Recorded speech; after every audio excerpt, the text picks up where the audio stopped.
بالکل نہیں بھیجا. اور یہ آج کی بات نہیں ہے. ہمارا ایک جو ہے وہ پچھلے ایک دہائیوں سے ہمارا بہت ہی زبردست تعلق واسطہ ہے. یہ تو کرائسس آ گیا نا. تو ابھی ہم آپ کو ہم ویسے ہم ان کے یہ پوری قیادت جو یہاں بیٹھی ہوئی ہے وہ شاہی سید صاحب کے گھر جا چکی ہے. یہ خالد محمود صدیقی صاحب, یہ فاروق ستار صاحب, یہ انیس قائم خانی صاحب, یہ مصطفیٰ کمال, یہ ہم لوگ سب لوگ باجماعت ان کے گھر جا چکے ہیں. نا اب آپ کے سوال کا جواب دیتا ہوں جو آپ نے ان سے پوچھا. کوئی بھی ٹینکر والا پختون, اور اسپیسیفک کر کے بولتا ہوں, کوئی بھی پختون جو ٹینکر چلا رہا ہے وہ صبح جو ہے وہ یہ سوچ کر, یا کراچی کے پختون یہ سوچ کر گھر سے نہیں نکل رہے کہ آج ٹینکر سٹارٹ کرو, جا کر مہاجروں پہ ٹینکر چڑھانا ہے. ایسا ہے, ہزاروں کی تعداد میں ٹینکر چڑھنا ہے. اگر ایسا ہو سارے پختون جو ہے وہ ٹینکر لے کر نکلے اور کہیں گے آج یہ مہاجروں کو مارنا ہے, تو سینکڑوں کی تعداد میں ہلاک کرو.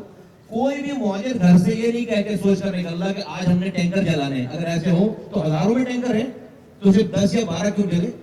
یہ جیسا کہ انہوں نے بہت صحیح بات کی, ان کی بات دونوں حضرات کی بات کے بعد جو ہے وہ کوئی بات کرنے کی یقین کوئی گنجائش یقیناً نہیں ہے. لیکن چونکہ آپ نے سوال کیا تو میں ایک تو یہ مہمان ہمارے پاس آئے ہیں اور اس لیے میں جو ہے اس کو یہ ہماری ایک اس کی بات ہے کہ آپ ایک عزت کی بات ہے, اور بالکل ان کی انٹینشن کو کوشچن کیا آپ نے, ان کی نیت کو کوشچن کیا. اس لیے میں آپ سے یہ والی بات کر رہا ہوں کہ بالکل یہ مہاجروں کو اور پختونوں کا مسئلہ نہیں ہے. ایک جو جان ضائع ہو رہی ہے, اپنے پیاروں سے بچھڑ رہے ہیں, اس کا کوئی نیب البدل نہیں ہے.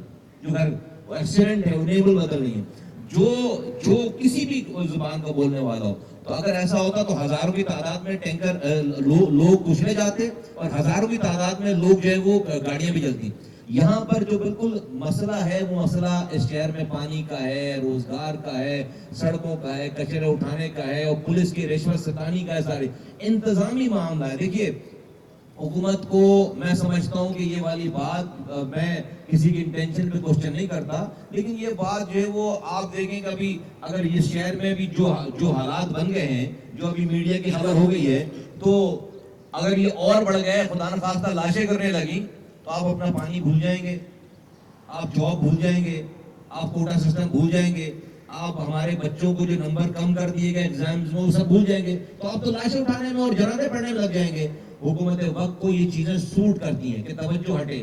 یہ جو قیادت بیٹھی ہوئی ہے, الحمدللہ آج اس اپورچونٹی کو, جو کہ سیاست کرنے کی اپورچونٹی ہے, ہم اس اپورچونٹی کو مس کر رہے ہیں.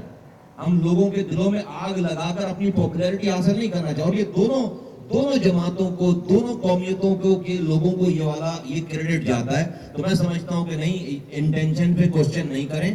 ہم ہماری نیت کی وجہ سے ہی آج یہ بھی میں نے آپ کو بتایا کہ بھئی اگر سب لوگ یہ نیت کر کے نکلتے کہ آج ہم نے جو ہے مہاجروں پہ ٹینکر چڑھانا ہے, تو سینکڑوں لوگ ایک دن میں شہید ہوتے. بعد میں آپ اس کو کچھ بھی کرتے, اور سارے مہاجر اگر یہ نیت کر کے اگر نکلتے کہ آج ہم نے سارے جو بھی ٹینکر نظر آئے, ٹرالر نظر آئے, جلا دے, تو ہزاروں میں ٹینکر چلتے. یہ جو 10-12 کی تعداد آتی ہے, اور یہ میں سمجھتا ہوں انتظامی معاملہ ہے, اس کو انتظامی طور پہ دیکھا جانا چاہیے.